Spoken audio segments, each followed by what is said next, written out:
가볍게 공부하는 박소연의 스케치북. 오늘의 주제는 물질의 생산과 소비입니다.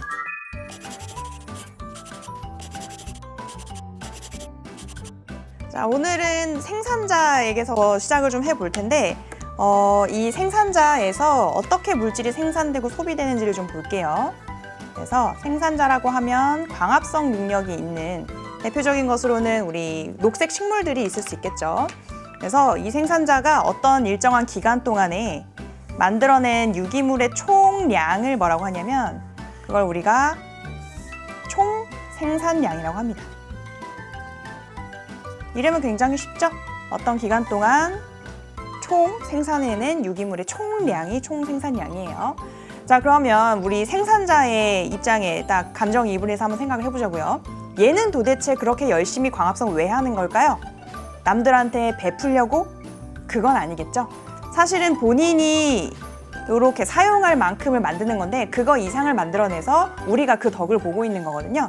그래서 이 생산자는 요만큼 만들었는데 그것의 일부를 자기 생명활동하는 데 이용을 합니다. 그것이 바로 호흡량이에요. 사실은 이것을 위해서 생산했다라고 생각할 수가 있겠죠. 그래서 호흡량은 세포 호흡에 이용된 그런 유기물의 양이다 이렇게 생각하시면 될 것 같습니다. 그래서 호흡량을 이렇게 색칠을 좀 해볼게요. 자, 이만큼을 썼어요. 총 요만큼 벌었는데 요만큼을 썼어요. 그럼 남은 것들은 다 이 식물체에 다 저장이 되는 것이냐? 그랬으면 좋겠지만 그렇지 않은 경우들이 생기죠. 자, 그 첫 번째는 바로 피식량이라는 값이 있습니다. 피식량은 슬픈 값이에요. 왜냐하면 얘가 열심히 광합성해서 만들었는데 다른 초식동물들한테 뜯어먹힌 양이기 때문에. 그럼 내가 한번 저장은 했지만 뜯어먹혔으면 더 이상 내 것이라고 볼 수는 없겠죠. 그래서 뜯어먹혀서 빠져나간 양이 피식량. 그 다음에 먹히진 않았지만 역시 빠져나간 양 중에 낙엽량과 고사량이 있습니다. 낙엽은 말 그대로 잎이 떨어져 나가는 거죠. 그럼 거기에 있는 유기물은 내 몸에서 이제 벗어나는 상황이 되고 고사량도 말라 죽어서 떨어져 나간 거거든요. 그래서 그렇게 된 것은 내 몸에 더 이상 남아있지 않기 때문에 좀 따로 구분을 해줄 필요가 있어요. 자, 이런 것들 다 빼고 다 떨어져 나가고 쓸 거 다 쓰고 실제로 식물체에 계속 저장되어 있는 양은 우리가 생장량이라고 합니다. 그래서 요 생장량이 크면 클수록 그 식물체는 쑥쑥 좀 몸집을 키워 나갈 수가 있겠죠. 그래서 지금 요것들을 속성에 따라서 색깔을 좀 다르게 칠해 볼게요.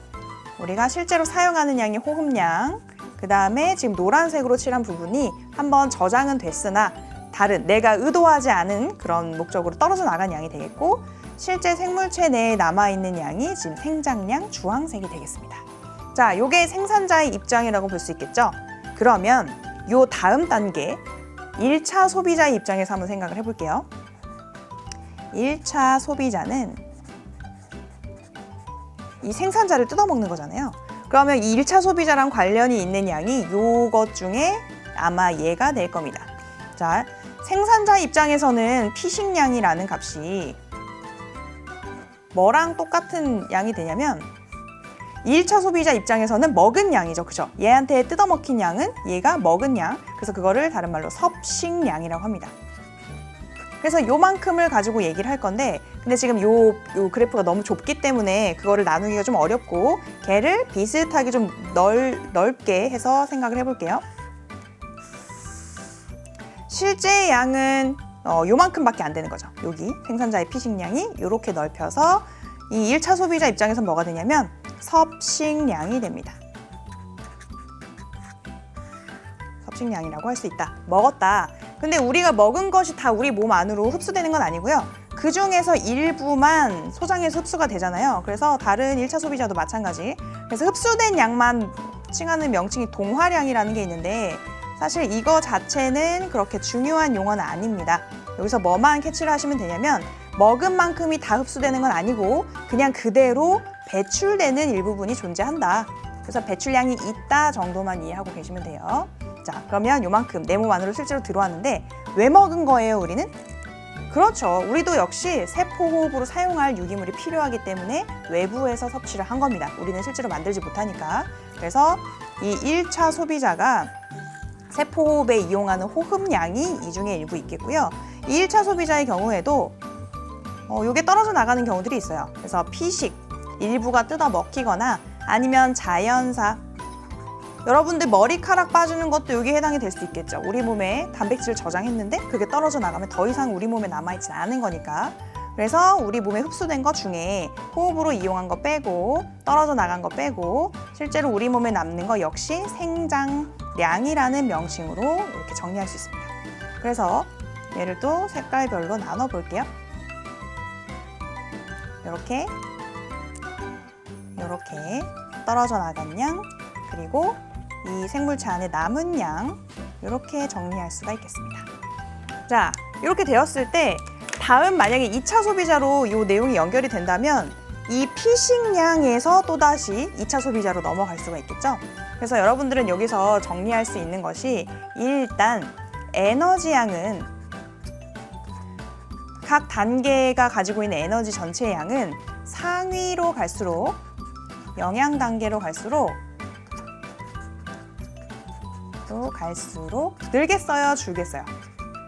여기서 일부만 전달되고 또 일부만 전달되니까 점점 줄어들 수밖에 없겠죠. 그래서 이게 굉장히 중요한 내용입니다. 상위 영양 단계로 갈수록 에너지양은 줄어들 수밖에 없다.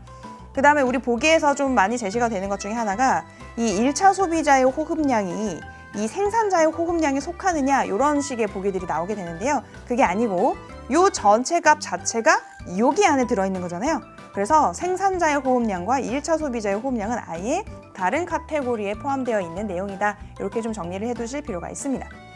자, 오늘의 물질의 생산과 소비 여기서 정리를 좀 마무리해 볼게요. 다음에 또 만나도록 할게요.